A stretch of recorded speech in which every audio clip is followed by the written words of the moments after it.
Ndugu wananchi, karibuni sana kwenye mkutano wetu wa leo. Kuna wageni ambao umeona mbele yetu, lakini kabla ya yote na ajenda zilizopo mbele ya meza, ningependa kumkaribisha mwenyekiti wa kijiji kwa ajili ya kufungua mkutano wetu. Karibu mwenyekiti. Asante. Poleni na kazi wananchi. Karibuni kwenye mkutano huu. Tumeijiwa na katibu tarafa. Naomba tumsikilize mawaidha aliyekuja naye. Mimi nimeufungua mkutano huu uko wazi. Karibu katibu tarafa. Asante kwa kufungua mkutano rasmi. Kabla ya kufungua mkutano, ningependa kwenye utambulisho halmashauri ya kijiji tuliyopo nyuma, tungependa kujitambulisha kwa nafasi zetu. Karibuni halmashauri.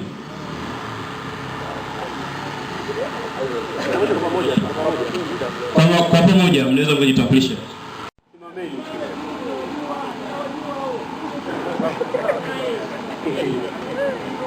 Wageni waalikwa popote walipo, ningependa wasimame na wenyewe muone.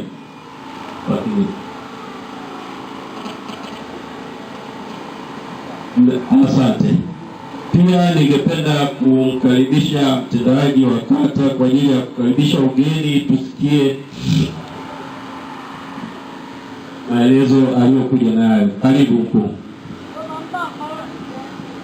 Sagana wewe. Kwa majina naitwa Saidi Baloza Saidi, afisa ugani wa kata ya Matwiga, lakini leo nipo kwa niaba ya mtendaji kata. Kwa kuwa tuko nyuma ya muda, ndugu wananchi, napenda nimkaribishe katibu tarafa wa tarafa ya Kipembawe ajitambulishe na anazungumze na nyinyi yale aliyokuja naye. Karibu mkuu.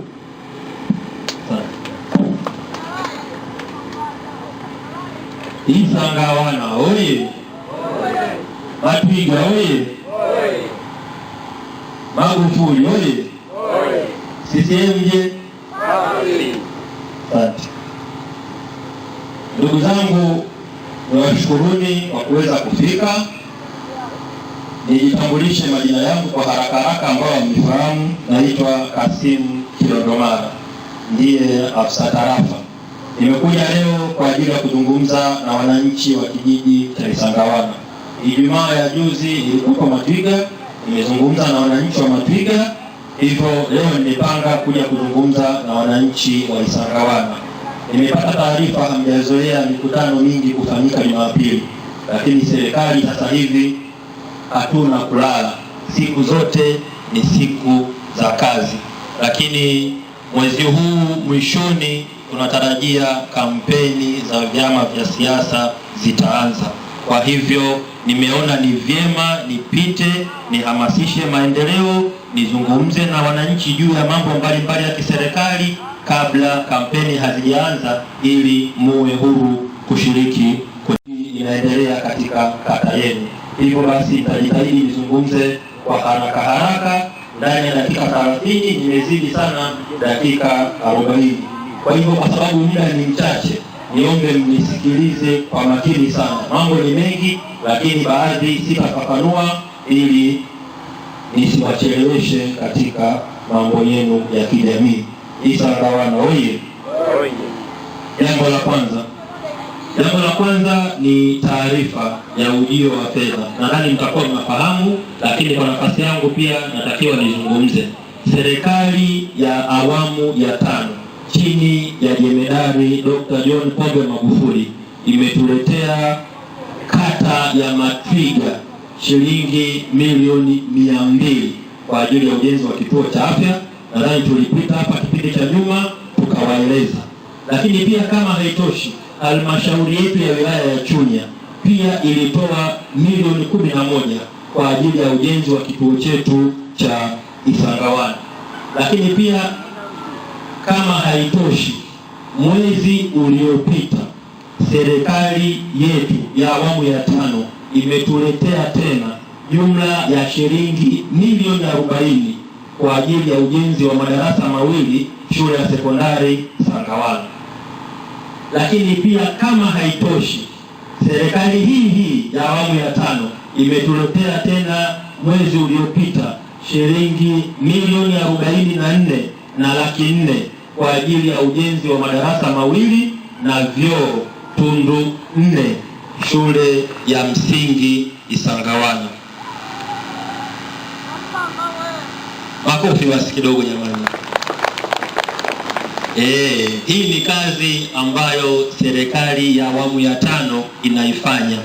Nakumbuka miaka 2 iliyopita nilikuja hapa kwenye kijiji cha Isangawana, niliwacha Chalangwa, lakini pia mwaka jana serikali hii ilileta milioni 40 kwa ajili ya ujenzi wa madarasa mawili Bitimanyanga. Ya Matwiga inarukwa, mbona fedha zinaenda Mamba, zinaenda Lupa, tena zinaenda Mafyeko? Sisi hapa Isangawana mnaturuka, tuna shida gani? Nikawaambia hamna shida, serikali inafanya kazi kwa awamu. Hatuwezi tukatoa pesa mara moja kwenye kila kijiji, kila kata. Tunaenda kwa vipaumbele kulingana na bajeti yetu. Hivyo muda wa Isangawana umefika, ndio huu. Hivyo tuiunge mkono serikali yetu. Tunaiungaje mkono? Tunaiunga mkono kwa kuhakikisha kwamba miradi hii inakamilika kwa 100%. Kiuhalisia, sisi kama viongozi wenu tunajiongeza. Hizi fedha zinazokuja kwa matukio ya kawaida mnaweza mkadhani ni nyingi, lakini ni fedha chache. Hivyo sisi tunajiongeza kwa kushirikiana na nyie wananchi, tufanye mambo makubwa. Kwa mfano, zimekuja milioni 44 na laki 4 kwa ajili ya ujenzi wa madarasa mawili na vyoo tundu 4 shule ya msingi Isangawana.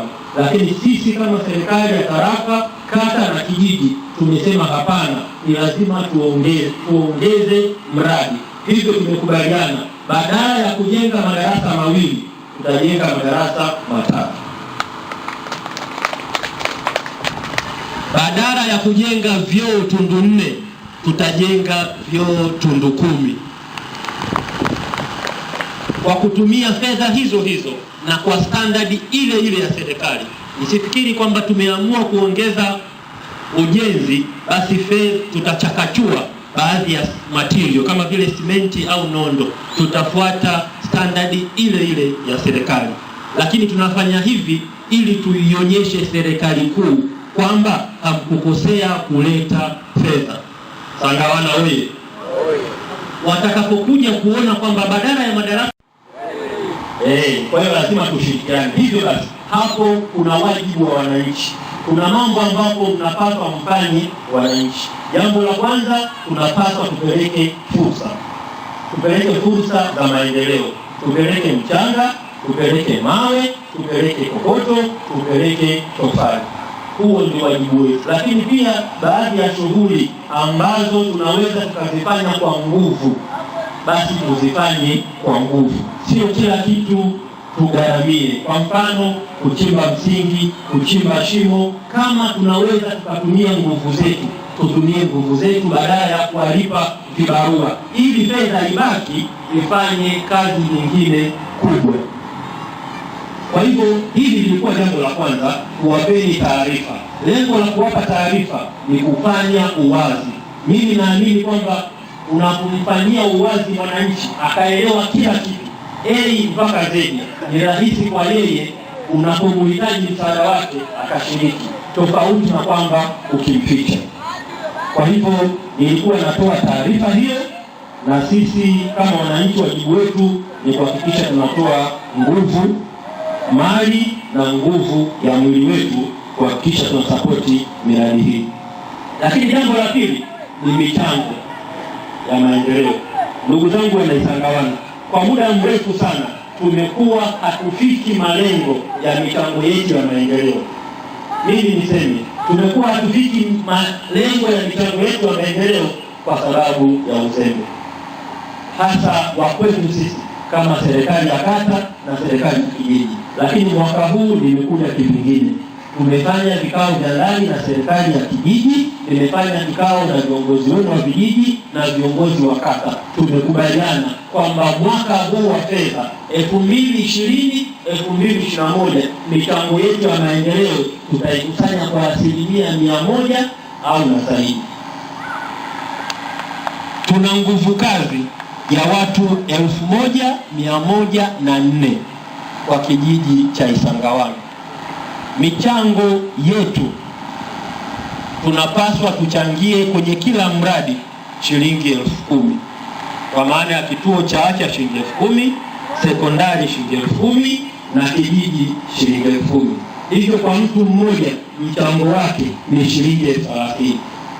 Tena kwa tarafa yangu ya Kipembawe, kata ya Isangawana au kata ya Matwiga ndio kata ambayo ina mchango mdogo kuliko kata zingine, ukiacha kata ya Lupa. Kata ya Mafyeko hapo mchango wao ni shilingi 80,000 kwa mwananchi mmoja. Kata ya Kamikatoto mchango wao ni shilingi 50,000 kwa mwananchi mmoja. Kata ya Tanila 45,000, kata ya Kungungu 50,000, kata ya Walaje 40,000 na kata ya Upendo 60,000. Lakini sisi hapa Isangawana mchango wetu ni 30,000. Matwiga tu hapo mchango wao ni shilingi 50,000 kwa maana ya kijiji. Kwa hiyo sisi bado tuko nyuma, lakini kwa kuwa ndivyo ambavyo tumekubaliana, basi tutakikusanya hiki. Ukitaka kuongeza mtaamua katika mikutano yenu ya vijiji. Hivyo basi hii shilingi 30,000 kwa wana nguvu kazi ya watu 1104 kwa wananchi wa Isangawana, maana yake tuna milioni 30. Tukikusanya milioni 30 na 3, manake sekondari itaenda milioni 11, kituo cha afya milioni 11 na shule ya msingi milioni 11. Miradi yote hii itaweza kwenda vizuri kwa 100%. Lakini tukishindwa kutoa michango yetu, basi miradi yote hii itakwama na mwisho wa siku tutakuwa tumetia aibu sana sisi kama wananchi, lakini pia na sisi kama viongozi ambao tunasimamia. Hivyo basi nimesema hatutaki kufeli mwaka huu, ni lazima tupate michango hii kwa 100%. Sasa kupata michango hii kwa 100% hatuipati kwa bahati mbaya, ni lazima tuwe tumejipanga kimipango. Ndugu zangu wa Nyakyusa wanasema if you fail to plan, you plan to fail. Ukishindwa kupanga, umepanga kushindwa. Kwa hivyo sisi tumejipanga kushinda, hatujajipanga kushindwa. Tunafanya mambo yafuatayo kuhakikisha kwamba michango yetu tunaipata kwa 100%. Jambo la kwanza, uwazi.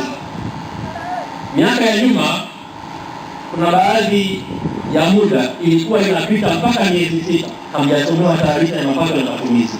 Sasa hivi nimemwelekeza mwenyekiti wa kijiji na mtendaji wa kijiji kwamba mwelekeza viongozi wa vijiji kila robo mkutano lazima ufanyike, ambapo ndani ya ajenda yake kwenye mkutano hiyo ni kuwasomea taarifa ya mapato na matumizi. Kwa hiyo mtaambiwa robo hii imekusanywa shilingi ngapi na imetumika shilingi ngapi, imebaki shilingi ngapi.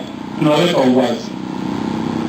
Jambo la pili, inawezekana kwa namna moja ama nyingine mlikuwa mnakwazwa kutoa michango kwa kuwa baadhi ya viongozi wa serikali hawatoi michango, ikiwemo wajumbe.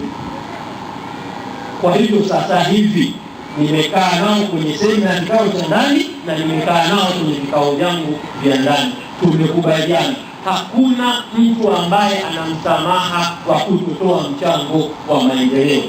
Mtu ambaye ana msamaha wa kutoa mchango ni watu wawili tu.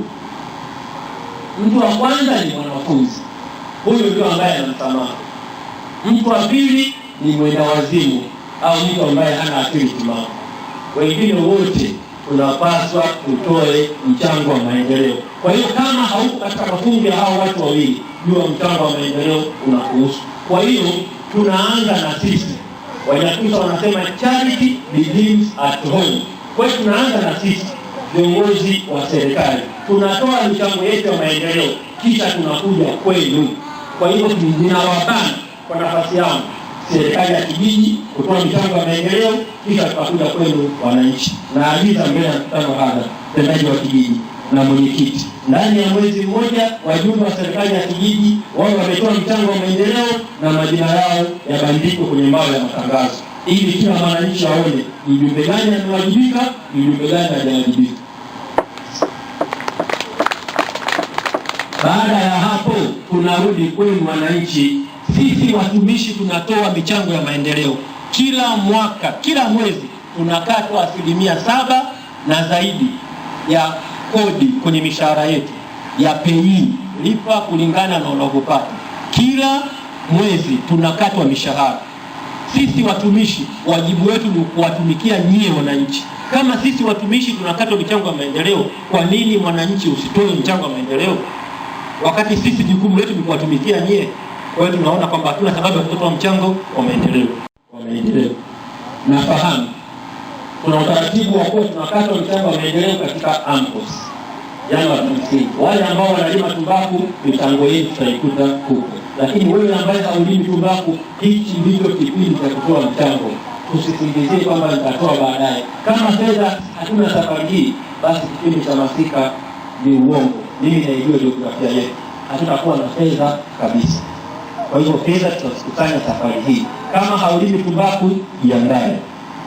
Naenda haraka kwa sababu ya muda. Swala la pili, hapo kwenye mikutano, naomba wananchi tuhudhurie mikutano. Mkutano wangu umeutangaza, lakini wananchi mmechelewa kufika mpaka nikalazimika kuwasubiri. Sheria ya mikutano ya vijiji ambayo nimeelekeza ifanyike inataka ili mkutano uwe halali, walau 20% ya wananchi muwepo katika mkutano. Bila hivyo mkutano hauwi halali. Kwa hiyo wananchi mjitokeze kwenye mkutano, na hapo ndipo mahala sahihi panyie kuhoji, sio kukaa huko katika vijiwe nasema pale tofali mbichi. Nyumba nyingi zilizoanguka ni zile ambazo zilijengwa kwa kutumia tofali mbichi. Mimi huwa naita disu, kwa sababu si imara. Sisemi hivyo kwa maana ya kudhalilisha, hapana, lakini nyumba zilizojengwa kwa tofali mbichi haiwezi kawa imara sawa sawa na nyumba iliyojengwa kwa tofali ya kuchoma. Kwa hivyo ili tuepushe madhara ya nyumba zetu kutoanguka, kutoharibika, basi tujitahidi kabla hujajenga nyumba yako, njoo ofisi ya kijiji, pata kibali, kamati ya huduma za jamii itakuelekeza hiyo eneo ni sahihi kujenga au sio sahihi. Lakini kuanzia sasa nyumba zote zijengwe kwa tofali ya kuchoma kwa faida yako wewe, lakini pia kwa faida yetu. Unapojenga tofali mbichi, nyumba hiyo ikikaa sana miaka 5-6, zaidi hapo itaanza kuweka crack au itaanguka. Na bahati mbaya inaweza kama umelala usiku, msumari utokeza kwenye bati au kwenye mbao, ukaja ukaangukia kwenye mwili ukakujeruhi. Kwa hivyo ni hatari kwa hivyo tujirekebishe kuanzia sasa, tujenge nyumba zetu kwa tofali za kuchoma, nyumba za makazi. Lakini majengo mengine ruhusa, kama mabani, store, ruhusa kujenga tofali mbichi. Lakini kwa nyumba za makazi tujenge tofali za kuchoma. Swala lingine ni swala la mimba. Mnisikilize kwa makini sana. Mimba, ndugu zangu wananchi wa Isangawana, mimba zinatutesa sana serikali. Mwaka jana shule yetu ya sekondari ya Isangawana tulikuwa na jumla ya mimba 8. Mpaka tukashuka, inakuwaje kuna mimba 8 sekondari ya Isangawana? Kuna nini hapa? Nikaja mimi na mkuu wa kituo, tukafanya operation, lakini tukaenda kuzungumza na wanafunzi mabinti wa pale sekondari, tukakubaliana, tukawaelimisha na tukakubaliana kwamba Isangawana bila mimba inawezekana. Lakini ajabu sana, mwaka huu baada ya kufika ugonjwa wa corona, mwezi wa 2, mwezi wa 3, tukafunga shule. Tulivyokuja kufungua mimba 8 tena, ili tunavyoongea sekondari ya Isangawana, mimba 8 tena. Lakini kinachouma zaidi, tunashindwa kuwakamata hawa wanaowapa mimba watoto zetu. Na tunashindwa kuwakamata sio kwa sababu serikali hataki kuwakamata, ni kwa sababu tunapata ushirikiano mdogo kutoka kwa wazazi. Unampima mwanafunzi, unamkuta na mimba, unachukua maelezo yake, anamtaja fulani, mimi amenipa mimba. Ukienda polisi kwa ajili ya kutoa maelezo, binti anabadilika, anasema mimi mimba nimepewa na kijana wa mnadani, simkumbuki jina lake au simfahamu. Hivi naingia akilini kweli? Wewe binti unakutana na kijana siku moja mnadani, siku hiyo hiyo anakutongoza, siku hiyo hiyo mnafanya mapenzi, siku hiyo hiyo unapata mimba. haingia akilini. Lakini tukichunguza tunagundua kuna ushirikiano baina ya wazazi wa familia hizi mbili. Familia iliyompa binti mimba inamfuata familia ya binti aliyepewa mimba. Wewe mama, wewe baba, sisi mwenetu amempa binti yako mimba, hivyo tumekubali kwamba hiyo ni kosa, lakini tunaomba binti apite taarifa asimtaje. Na wewe mama ukisema useme, au baba ukisema useme, huyu binti mjukuu wako atakosa baba. Uko tayari kukose baba akafungwa miaka 30? Mzazi anajifikiria anasema basi nilipeni tufanye. Lakini tujiulize, kuna mabinti wawili hapa wa form 4.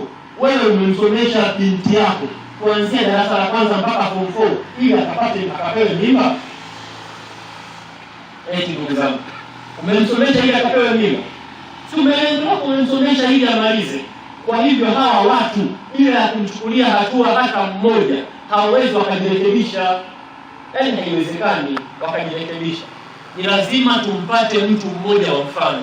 Tunampataje mtu mmoja wa mfano? Tupende ushirikiano wa wazazi. Hata tukimkamata binti tukamlazimisha kumpeleka mahakamani, sema aliyekupa mimba, akisema huyo mnayemjua nyie sio aliyenipa mimba, hamna kesi hapo, huwezi kumfunga. Kwa hivyo wazazi, tupende ushirikiano, tupate watu walau watatu wa mfano. Mimi naumia sana, mwaka jana mimba 8, hatujakamata hata mmoja, hatujamfunga hata mtu mmoja. Mwaka huu mimba 8, watatu tumewafuatilia mpaka dakika za mwisho, walikuja kutuelekea majumbani hapa. Wazazi nimewapa taarifa, wao vijana wametoroka. Tufanye nini? Hebu niombe ndugu zangu tujirekebishe, lakini pia tuongee na sisi na watoto wetu. Muda mwingine na sisi wazazi tunachangia. Umemweka binti yako hostel, bahati mbaya shule yetu tuna uhaba wa hostel. Umempangia chumba mtaani, mwezi mzima umempelekea debe moja la mahindi, hujampelekea mboga. Unategemea huyu mtoto ataishije? Anakupigia simu na mwambia sina hela. Kweli hauna hela, lakini aishije? Lazima atapata mtu wa kumsaidia kulea. Matokeo yake ndio hayo. Kweli wewe. Kwa hivyo msiwatelekeze watoto wenu. Umempangia chumba, umempelekea debe la mahindi, mpelekee na mboga na hela vidogo vidogo. Vinginevyo atashawishika, atapata tamaa. Lakini kama serikali tunajitahidi sana.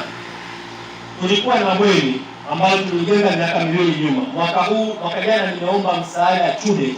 Ile bweni lilikuwa litumiki kwa sababu lilikuwa halina vitanda na halina choo. Nimeomba CHUDET, taasisi ya maendeleo ya elimu wilaya ya Chunya, wametusaidia milioni 5. Tayari tumeshajenga choo.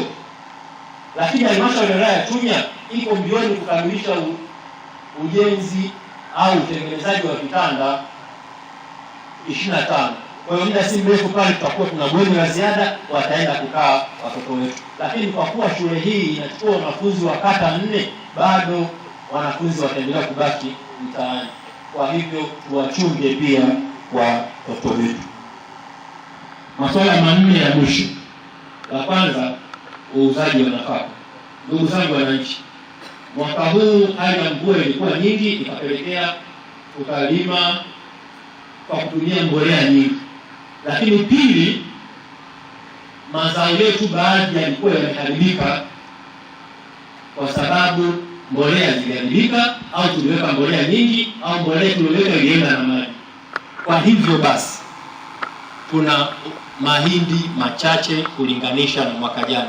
Niwaombe ndugu zangu, tusiuze vyakula vyetu kama hatuna ulazima. Hali ya chakula sio nzuri sana. Kama hauna ulazima usiuze chakula chako. Tunakumbuka hapa mwezi wa 3, debe moja la mahindi ilifika mpaka 17,000. Leo hii debe ni shilingi 7,000. Unauza sasa hivi, una ulazima wa kuuza. Kwa hiyo niwaombe msiuze vyakula vyenu kama hamna ulazima wa kuuza. Uza pale ambako una mahitaji. Kama hauna mahitaji, subiri bei iwe nzuri ndio uuze kipindi hicho, ili uwe umefaidika na kilimo chako. La pili, kama serikali tumepiga marufuku uuzwaji wa kununua na kuuza mazao kupitia madebe. Ukiuza mazao yako kupitia madebe, unayedhulumika ni wewe mwananchi, sio mfanyabiashara. Tena kuna baadhi ya wafanyabiashara wana madebe makubwa kabisa yale, wanayaita moza. Mozambiki si makubwa kabisa. Ukileta madebe yako 6 pale unapata debe 4. Kwa hiyo kwa siku wewe ndio ambaye unaibiwa. Kwa hiyo kuanzia sasa mfanyabiashara yeyote aliyoko kwenye kijiji cha Isangawana au kata ya Mapiga ni lazima anunue mazao yake kupitia kwenye mzani, kwenye kilo. Lakini pia na wewe mkulima usiuze katika debe, uza katika mzani. Ukibaini unauza katika debe, na wewe tutakukamata na mfanyabiashara tutamkamata. Isangawana wewe. Katika manne yamebaki 3 CHF. Ndugu zangu, tuna swala linaloitwa kwa Kisukuma Community Health Fund, mfuko wa afya wa jamii. Hii ni bima ya afya ambayo inakusaidia wewe mwananchi kupata matibabu bure. Pindi unapolipia shilingi 30 unapata matibabu wewe na mwenza wako na watoto wako wengine 4. Hii ni kwa faida yako. Kituo cha afya ambacho tunakijenga hapa Isangawana hakitakuwa na maana kama hatuna bima za afya. Madawa na vifaa tiba vinakuja kulingana na takwimu ya watu waliojisajili katika CHF. Kwa hiyo niombe tujisajili katika CHF wilaya ya Chunya huko nyuma. Gharama yake shilingi 30, unapata matibabu katika zahanati, vituo vya afya na hospitali zote ndani ya mkoa wa Mbeya. Utatibiwa. Kodi ya majengo. Ndugu zangu, tunapia kodi ya majengo ambapo gharama yake ni shilingi 10,000. Kwa kila mmiliki wa jengo anapaswa kulipia kodi ya jengo. Sifa za jengo. Jengo hilo limejengwa kwa tofali, hilo limeezekwa kwa bati. Jengo lolote lililojengwa kwa tofali na kuezekwa kwa bati lazima lilipiwe kodi. Sifa ya pili, jengo hilo linatumika. Kama umejenga jengo lako halitumiki, haulipii kodi ya majengo. Sifa ya tatu, kama una majengo zaidi ya 2 eneo moja, unalipia jengo moja. Ndugu zangu, wale Wasukuma wana familia 3, 4 mpaka 6. Unaweza kuwa na jengo hapa, yote unalipia jengo moja yaliyopo katika eneo moja. Lakini kama maeneo tofauti, basi unalipia majengo 2.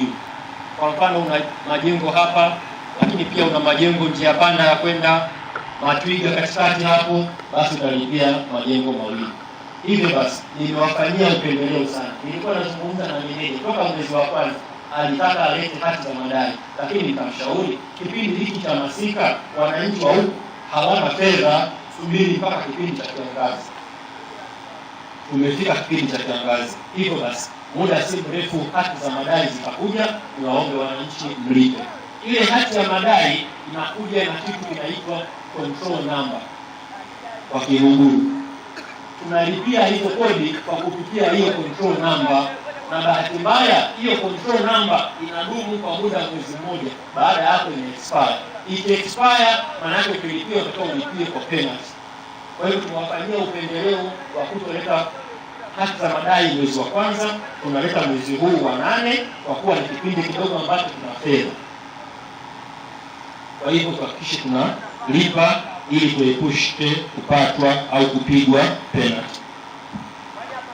Nirudi katika kilimo. Wengi hapa ni wakulima wa tumbaku, nafahamu, lakini pia hata ambao sio wakulima wa tumbaku huwa tunatumia vijana katika shughuli zetu za msingi. Kuna matatizo mawili. Tatizo la kwanza, wapo wakulima ambao wanawatumikisha vijana ambao si wa Tanzania. Ni kosa kwa mujibu wa sheria. Naenda haraka. Usimtumikishe mtu ambaye si Mtanzania. Ukikamatwa takupiga faini. Mwezi uliopita tulikamata mzee mmoja kitongoji cha Mkena, alikuwa na vijana ambao sio wa Tanzania. Kwenye ile sekta na basi iliyoteka tulikamata mzee mmoja hapo ana vijana ambao sio wa Tanzania, tumempisha faini. Kama unataka umtumie mtu ambaye si Tanzania, nenda idara ya uhamiaji, watakupa kibali, utamtumia. Swala la pili, vijana hawa wengi wenu hamwapi mkataba. Kwa mujibu wa sheria ya kazi, ni kosa kumtumikisha mtu bila kumpa mkataba. Kwa hivyo wapeni mkataba. Wengine watajiuliza, mbona mimi sijui kutengeneza mkataba? Mkataba sio lazima ufuate zile taratibu zote za kisheria. makubaliano tu ya kimaandishi baina ya pande mbili, huo ni mkataba. Lakini pia itawasaidia nyie kama wakulima, lakini pia kama mabosi au matajiri. Tunapokea kesi nyingi sana kwamba mimi nimelima kwa mzee fulani lakini hajanilipa. Mzee tunamuita ofisini, kwa nini hujamlipa kijana wako? Anasema sijamlipa kwa sababu nimeanguka kwenye kilimo. Sisi kama serikali tunathibitishaje wewe kama umeanguka? Ni lazima muwe mmeweka kwenye mkataba kwamba mimi na vijana nyie 5 leo mwaka huu au msimu huu tunalima heka 5. Heka 5 tunatakiwa tupate si chini ya kilo 3000. Hivyo basi vijana 5 mnizalishie kilo 3000. Mmeanguka sana kilo 2500. Kwa hivyo mkizidisha makisio nitawalipa zaidi. Mkizalisha kadiri ya makisio nitawalipa fedha yenu. Mkizalisha chini ya makisio nitawalipa chini ya fedha tuliyokubaliana. Ukiletwa ofisini tunaangalia mkataba wako. Mlitakiwa vijana mzalishe kilo 3000. Mmezalisha kilo 1200. Mnalipwaje? Lakini hauna mkataba. Tunakusaidiaje? Unasema umeanguka. Tunathibitishaje umeanguka? Kwa hivyo sisi hatutakuelewa na tutakulazimisha umlipe kijana hata kama kweli umeanguka. Kwa hivyo wekeni mikataba. Kama hamuwezi, njooni ofisi ya kijiji, mtasaidiwa jinsi ya kutengeneza mikataba. Mawili ya mwisho. Ndugu zangu, kama serikali sheria imetungwa kwamba ni lazima 10% ya mapato ya ndani yarudi kuwasaidia vijana, wakina mama na walemavu. 10% ya mapato ya ndani. Halmashauri yetu wilaya ya Chunya mapato yake ya ndani kwa budget ni bilioni 3. Hivyo basi tunatenga milioni 300 zirudi kwenu vijana, wakina mama na watu wenye ulemavu. 4% vijana, 4% kina mama, 2% watu wenye ulemavu. Lakini mikopo hii mnapata pindi ambapo mnaunda vikundi. Hapa ndipo ambako nataka nitoe somo. Wengi wenu hampati mikopo kwa sababu hamfuati zile taratibu za kuunda vikundi. Miaka ya nyuma tulikuwa tunatoa fedha ndogo ndogo, 2 milioni 1 kwa kikundi cha watu 5. Ilikuwa haisaidii kitu. Lakini sasa hivi tunatoa fedha nyingi kuanzia 5 milioni mpaka 20 milioni. Lakini kikundi kiwe na watu 10. Na tunataka kikundi hicho kiainishe mradi. Mwanzo tulikuwa tunatoa fedha zinapotea. Sasa hivi tunataka kikundi kiainishe mradi. Ukisema kwamba nataka nifuge kuku, basi sema utanunua incubator, utajenga banda, utanunua mayai, utanunua chakula na vitu vingine. Lakini tutakuja kukagua. Tukija kukagua basi tukute una eneo la kufugia. Vikundi vingi vinakosa mkopo kwa sababu vinadanganya.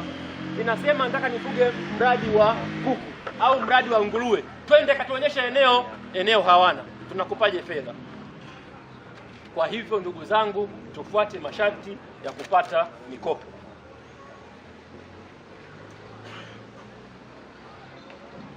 Swala lingine,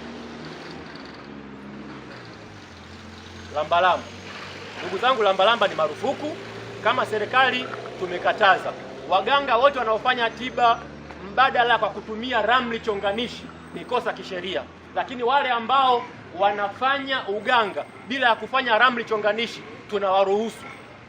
Na sasa hivi ili kuonyesha kwamba serikali inathamini waganga wa tiba mbadala, tumeitoa waganga wa jadi katika idara au wizara ya utamaduni, tumeileta katika idara ya afya au wizara ya afya, kwa kuwa hawa ni waganga. Ila tu shida yetu wasifanye ramli chonganishi. Kwa hiyo kila mganga ahakikishe anapata leseni.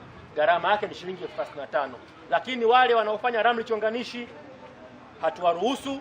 Tukikukamata tunakuchukulia hatua wewe mganga na wewe ambaye umefanyiwa huo ulambalamba. Sangawana wewe. La mwisho, uhalifu. Kuna matukio ya kiuhalifu ambayo yametokezea kipindi cha nyuma na bado yanaendelea kutokezea. Serikali, jeshi la polisi linafanya kazi kadiri ambavyo inaweza, lakini haiwezi kufanya peke yake. Ni lazima ipate ushirikiano wa wananchi. na tusidharau. Ukiona kuna mtu ambaye haumuelewi, mtolee taarifa. Ukiona kuna mtu ambaye nyendo zake hauzielewi, toa taarifa kwa serikali ya kijiji au kwa jeshi la polisi. Mnakumbuka hapa tukio lilitokea mwezi uliopita la basi kutekwa hapo juu. Tuliwakamata vijana wawili hapo stand. Lakini watu mlikuwa mnawaona hawa vijana na mnajua kabisa kwamba hawa vijana sio wenyeji wa Isangawana. Lakini mkawa mnajadiliana kwamba hawa watu mbona wageni tena wana begi. Isije ikawa ndio hawa wameteka basi asubuhi. Nasema haiwezekani. Mtu atake basi leo mara hii asubuhi hii awepo stand hapa. Wanadharau. Kundi la kwanza likadharau, kundi la pili likadharau, kundi la tatu mpaka kundi la 4. Mtu mmoja akaweka doubt, mashaka kwamba hawa mimi siwaelewi. Ngoja nitoe taarifa. Akaja hapa ofisini, bahati nzuri polisi walikuwa wamefika, wakaenda wakawakamata na wakawakuta na silaha. Kwa hivyo mkimuona mtu ambaye mnamtilia mashaka, ndugu zangu, msisite kutoa taarifa. Kama haumwamini mtendaji wa kijiji au mwenyekiti wa kijiji, inawezekana na mahusiano na huyo mtu, toa taarifa ngazi ya juu.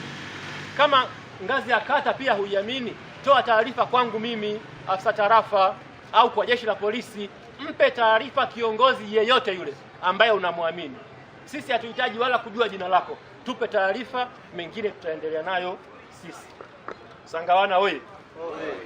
Ndugu zangu, kwa sababu ya muda naomba niishie hapo. Naamini mmenielewa. Nawashukuru kwa kunisikiliza. Nikaribishe sasa maswali, maoni, changamoto na kero ndogo ndogo. Lakini kabla sijakaribisha, kuna jambo moja muhimu ambalo nilisahau kuzungumza. Na mwisho wa mkutano nitatoa namba yangu ya simu. Tumekubaliana tuna hii miradi ambayo tunaijenga. Serikali imetuletea fedha, sekondari, shule ya msingi na kituo cha afya. Na sisi tunapaswa tutoe mchango wetu wa shilingi 30,000 ili mambo yaweze kwenda. Kwa miradi hii iweze kwenda, tumekubaliana kipindi kizuri cha kuchangisha michango yetu ni hiki, kipindi cha kiangazi. Kwa hivyo leo ni tarehe 9 mpaka tarehe 30. Kila mwananchi ambaye halimi tumbaku awe ametoa mchango wake kwa hiari.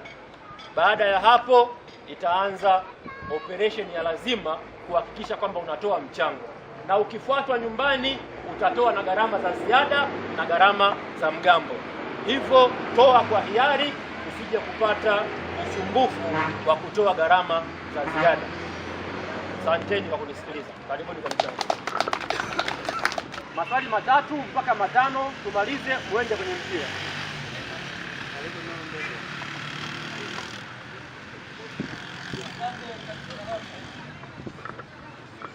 Sogea kidogo mbele. Kwa majina naitwa Sofiabu Hili Kinanda. Kwa majina mimi naitwa Geoffrey Raisi Mbembela kutoka Isangawana. Mbembela? Mbembela. Haya ndio. Nakuja kwenye swala la mchango. Nianze kwenye mchango. Kama sitakosea nitakuwa na maswali mawili. Swala mchango. Kwanza labda ningetaka labda niulize kitu kimoja kwamba kwa sisi wakazi wa Isangawana nakumbuka tuko 104 nikwambia kwamba wananchi wa Isangawana mchangie shilingi 30,000 inafika ni muda wa kubebesha mzigo ambao tayari unatumiza kulingana na hali ya ombi kwamba hiyo shilingi tu shilingi 20,000 inampa mtu shida na shida kukaa nyumbani na kuishi na watoto wake. Leo hii ukilinganisha na wale wananchi wa Matiga ambao wako 500 na 50, shilingi labda ni shilingi 50,000. Na sisi angalia wakazi ambao tuko hapa Isangawana, tukatoa shilingi ngapi zikalingana na wale shilingi 50,000. Haujui kwamba sisi watu wa Isangawana na watu wa Matiga na watu wa Mazimbo tutakuwa tunaumizwa sisi watu wa Isangawana kwenye hiyo michango. Kwa hiyo mimi nilikuwa nafikiri kwamba ukipiga takwimu ya watu wa Isangawana, pige hesabu wanakuwa na shilingi ngapi, na upige hesabu za watu wa Matiga wanakuwa na shilingi ngapi, manake sisi tutakuwa tumeshaumia parefu. Mimi nilikuwa natoa ombi langu kwamba tubaki na 20, hela ikawezekana hela ikatoka kwa 100%. Nashukuru.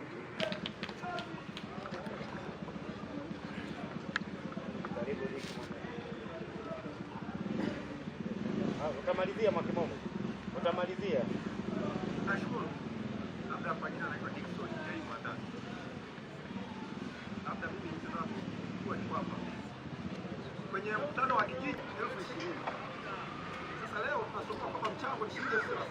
Hiyo 30 inabadilika inakuwa ni nyingine au ni ile iliyotoka kwenye mkutano wa kijiji. Maana kwenye mkutano wa kijiji na imani tukiche 2020 ndio tunachangia. Mwakimomo. Taja majina kwanza, hajaandika. Taja majina kwanza. Naitwa Paulo Angekile Mwakimomo, mkazi wa kijiji cha Sakawana. Swali langu la msingi liko kwenye maendeleo ambayo mnafanya nyinyi kama wasimamizi. Kwa hiyo nawapongeza sana. Ila nina tatizo moja tu kubwa kabisa ambalo sijaliona hapo, halijatajwa. Tatizo lenyewe ni hili: matumizi yanayotumika ndani ya kijiji hana mkaguzi, hamshughulishi ni nani. Hivi tutajuaje kama tumeitoa kujadiliwa? Huyo mtaalamu tunamtoa wapi? Nilikuwa naomba serikali iliyoko madarakani sasa awepo mkaguzi wa kujitegemea ambaye atalipa posho kutokana na hizo fedha zinazopatikana ili tutoe mkakati vizuri. Mnaniambia 30, sawa, nataka 30. Matumizi yake hatujui. Hatuna mtaalamu ambaye ni engineer anayeweza kupanga hizo hela zifike kweli au zinakuwa posho na wajuu. Kwa hiyo naomba kitu kimoja, naomba mwache kwenye upande wa mkaguzi mea. Sio ule wa serikali atatuma. Asante baba.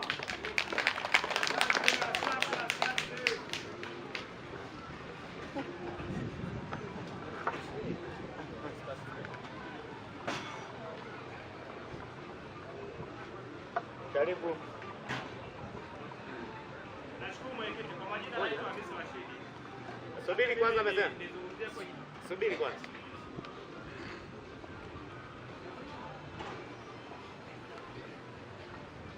Kwenye kipengele cha mazao kuuza kwa mfumo wa kidijitali.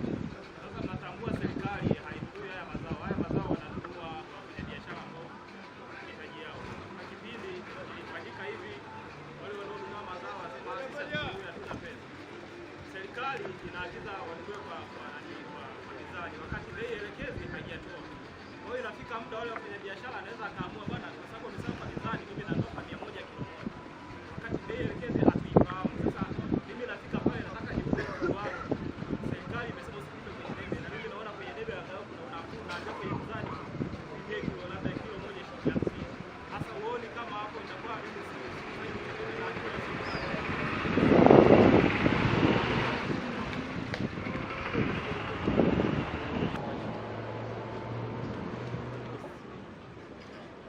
wa mwisho kama yupo, kama hamna tujibu tumalize.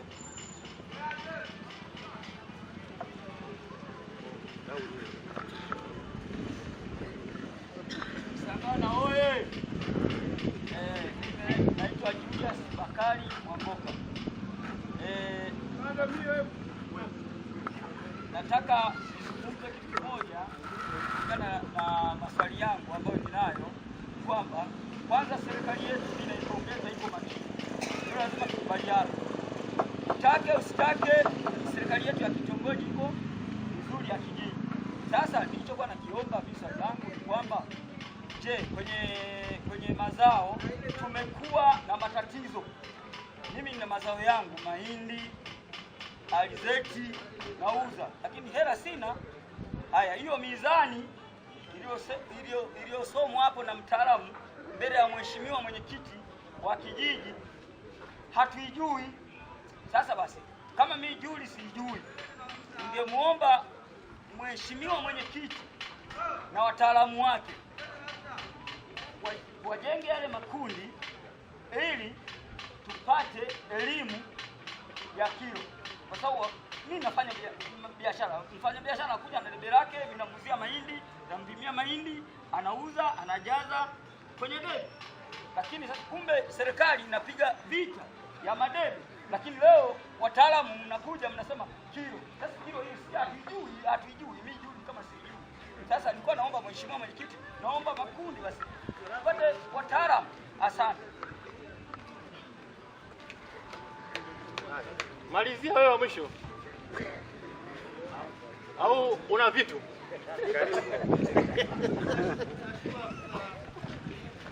Kwamba hilo swala la kilo ni kweli, wengi wao tunakubaliana na kupewa msaada wa kununuliwa kwa kilo kama mikoa mingine, lakini kuna kitu kimoja, mnapokuwa mmeshawaambia mnawatuma kwamba wanunue kwa kilo, sijajua mnakuwa na udhibitisho gani wa kuzifuatilia zile kilo. Leo hii natoka na debe langu ambao najua kwamba kuna shilingi, labda debe nanunuliwa shilingi 7,000 ambayo nakuja kwa thamani ya kilo ile ambayo tayari ningejua kwamba nitakapoenda kupima kwa kilo napata ile shilingi 7,000. Napofika kwenye kilo naenda kukuta na shilingi 4,000 kwenye kilo ile ile. Sasa sijajua kwamba nyinyi mna utaratibu gani wa kuzikagua hizo kilo ambazo tayari mmeshatuletea kwamba tununuliwe kwa kilo. Naomba kwa hilo.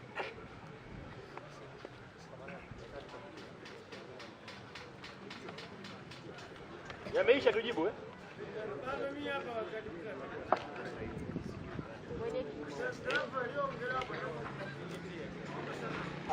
Wewe umechangamka sana wewe. Malizia wewe.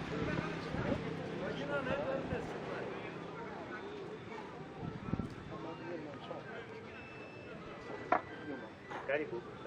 Mimi kwa jina naitwa Joseph Mbugi. Nipo kwenye sehemu ya mizani. Hii mizani hii kwa kweli na mimi naungana na wajumbe waliotoka kwenda kupita hapo kuongelea swala la mizani. Ile mizani wanaiharibu. Wakishaiharibu mwananchi hawezi kutambua hata siku moja. Nimeona mwaka jana kwenye hizi tumbaku zilizobaki hizi walizokuwa wananunua mitaani hizi, walisema hazina soko. Kama mfuko wa sukari haufiki kilo moja, hilo ni kosa, hutakiwi kuchukua. Cha kufanya, ushauri wangu, umechukua ule mfuko wa sukari, mfanya biashara pale ana mzani, pimisha pale pale. Umeona chini ya kilo moja, kataa, chukua mzani mwingine, chukua sukari nyingine, hivyo hivyo, ya pili, ya tatu, ya nne, ya tano. Imeenda hivyo kwa mifuko 10, 15, toeni taarifa, tumchukulie hatua huyo ambaye amefunga hiyo sukari. Anapeleka kwenye ule mzani wa mahindi au bibi. Sasa pale manake ukishaupeleka kwenye ule mzani hauonyeshi chochote kitu. Ile si kilo, manake kilo 2 ile na ni kilo moja. Sasa unachukua ile kilo moja unapeleka kwenye mzani ule wanaonunulia mahindi. Haionekani, hausomi manake. Okay. Kwa hiyo nazungumzia wizi wa wafanyabiashara. Okay. Nimeelewa. Nilikuwa sijaelewa. Kwa hiyo unazungumzia wizi wa wafanyabiashara kwamba wanaiba. Ukienda pale hauonekani. Kwa kilo nzima inapotea. Sasa leo hii ndio hiyo unachoona tunang'ang'ana na uminyaji wa hiyo kilo. Bwana hivi sitaki nini? Sasa kama unaongea hakuna kitu basi. Haya. Nimekuelewa na ndio jibu langu la msingi. Jibu sio jawabu. Maana jawabu linaweza kawa la kisiasa. Jibu langu la msingi, ndani ya wiki 2 wakala wa mizani anakuja. Kwa hiyo atapima mizani hiyo yote. Na mizani ambao umepimwa pale kunakuwa na kanembo kake. Kanawekwa pale. Kanaandikwa WMA. Tutaweka mfano hapa wa kanembo kamoja. Kwa hiyo mizani yote ambayo imepimwa mtaona kale kanembo kameandikwa WMA. Weight Measures Agency kwa Kisukuma.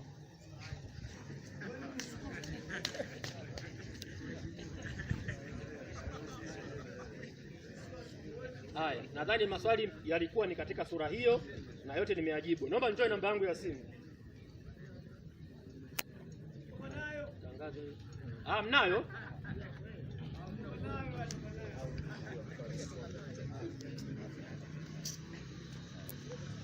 Namba yangu ya simu 0745. Kuna tangazo moja lingine hapa napewa, msiondoke wananchi. 0745. Halo, sikilize, kuna lingine la muhimu. Kuna tangazo. Dakika moja tu. 0745 04 8455. Matangazo mawili. 0745 04 8455. Tangazo mawili, la kwanza. Muda sasa.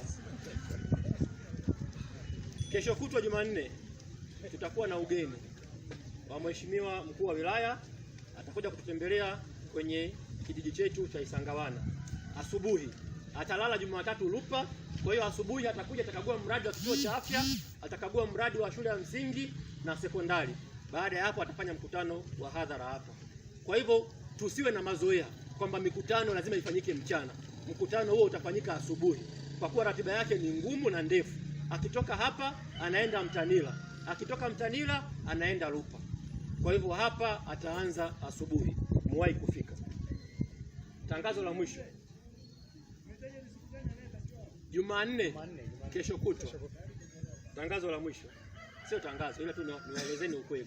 Nimeeleza mwanzo hapa kwamba miradi, serikali imeleta milioni 200 za ujenzi wa kituo cha afya.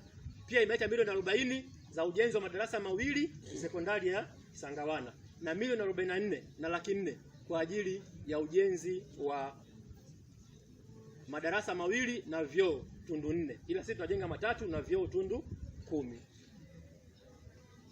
Hizi fedha zimekuja mwaka huu 2020.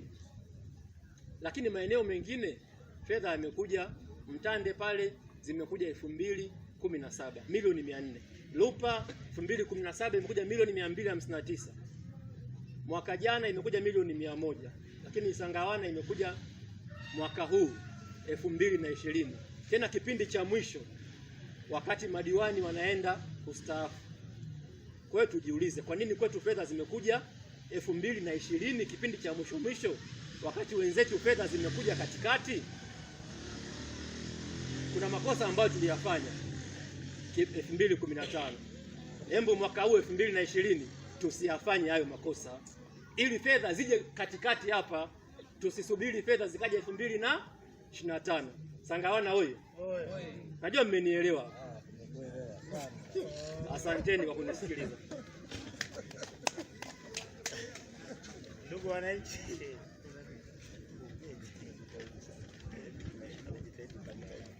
Ndugu wananchi, nashukuru sana kwa kusikiliza. Jamani, karibuni tena siku ya Jumanne. Mkuu wa wilaya yuko hapa, tuna wageni. Hata hivi mkuu wa mkoa naye atakapotoka hapo, agizo la mkuu wa mkoa hivyo hivyo tunakwenda. Karibuni sana. Nimeshafunga tayari.